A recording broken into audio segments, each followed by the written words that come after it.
How did you get your first users in crypto? Our first users were mostly our friends or people from our network. Our first users were mostly from our personal network.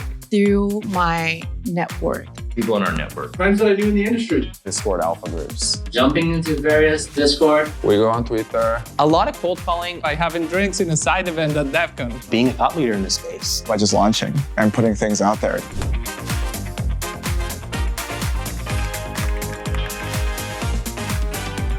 Having been in crypto space for a little bit, I kind of have some friends who are all founders. So kind of just talk to founder friends that I know first and foremost and just get introductions and build from there. We actually took a different approach. We actively brainstormed ideas on how we can service potential clients and actually build a simple demo MVP and then reached out to them to basically demonstrate what we can do for them. So our early design partners basically came from this approach.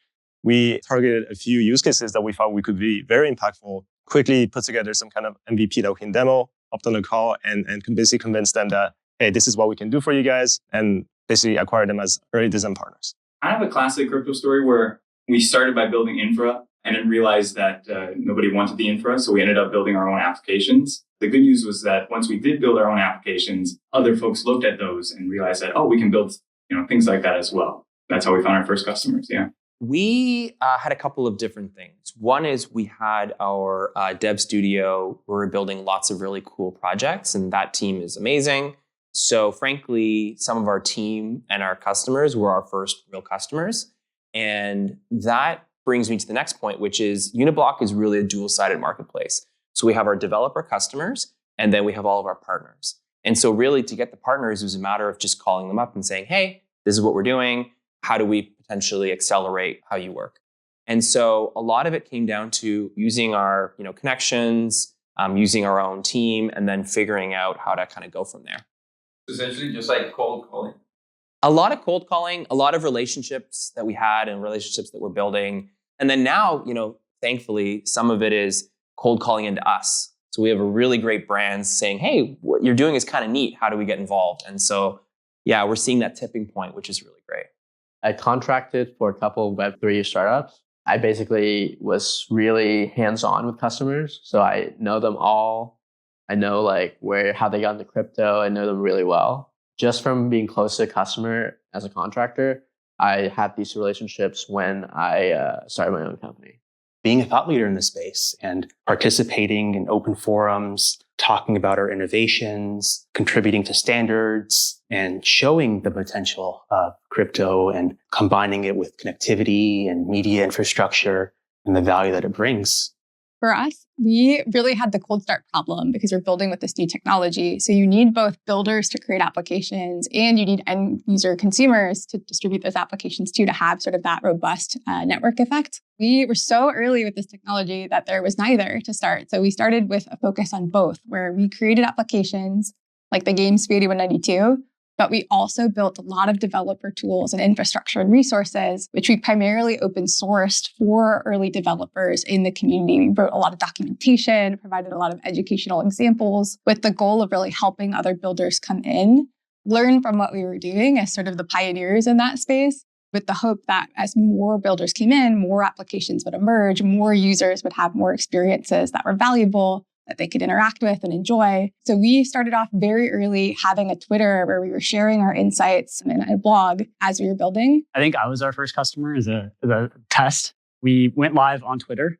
So everything, all the marketing was only Twitter, and deposits started rolling in. A few early customers, the big ones, were investors, but for the most part, retail and Cosmos. We go on Twitter, we message everybody and we'll tell them, hey, you have a lot of tokens. Use them for gambling. Yeah, we actually went to Discord alpha groups, like groups of traders on Discord. Surprisingly well-versed, they actually know what they're doing. It's not just pump and dumps. So that's kind of how we met everyone. Our first probably 15, 20 users were all people that we've known before from working on other projects. Friends that I knew in the industry, honestly. I mean, you start by building for yourself and then building for the people around you. So my first customers ended up the people I hung out with almost every day.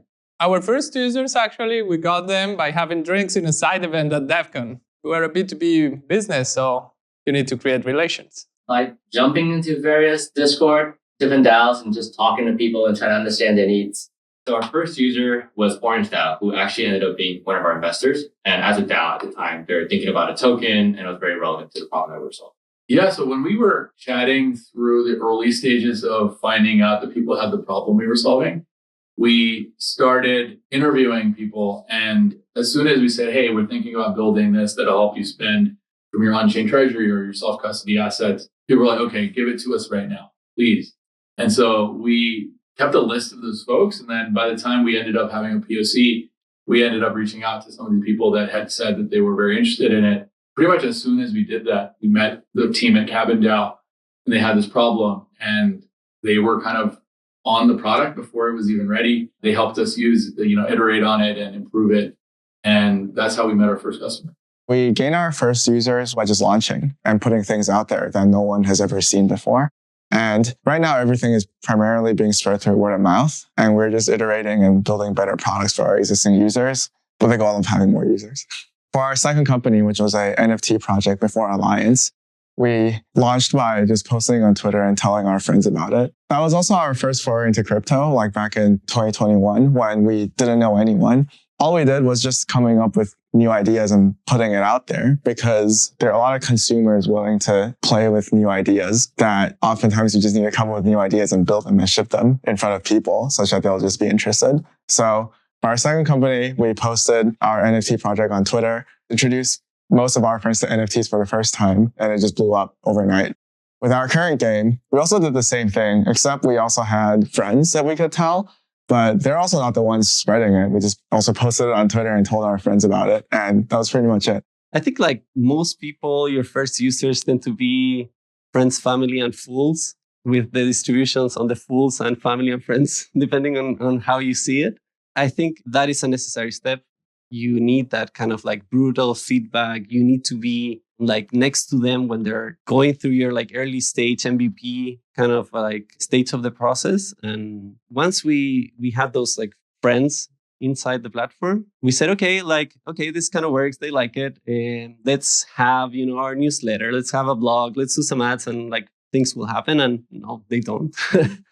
So I would say like the first set of like real users came at the time that we figured out that trust was the key element that you needed to basically get somebody into crypto. That's what we tried to do. So that it came through talking to others who had their own like audiences figure out either in crypto or in finance. So we worked a lot with the so-called like influencers, but people who are actually on the like educational side. And they have this reputation that they can attach to your product after you convince them, and they will help you bring those first users. At least that has been our experience. I was in the HR payroll industry, and I always had these conversations with these customers, and I knew this problem existed because I've seen the infrastructure in the HR payroll space, and ADP is still the largest company in this space, and they were the largest company 100 years ago.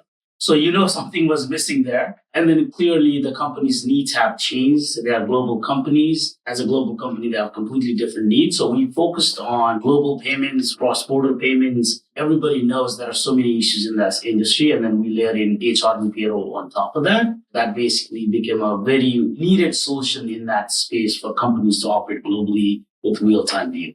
My advice in terms of some concrete steps that any founder can take to get a customer would be curious. Ask questions. Do not go there with the rigid idea of, I'm going to sell this product there. Do not go with that mindset. Go in with the idea that the customer is going to help you navigate and find the right path. We're still in test net, so our first users are really just testers. But within the DeFi space, there's a good number of people who really just like exploring new protocols. And anything you post that seems interesting and technical, they actually love to dive into. And so that's how we really got our first customers. We're still on testnet, but they all came from just direct outreach.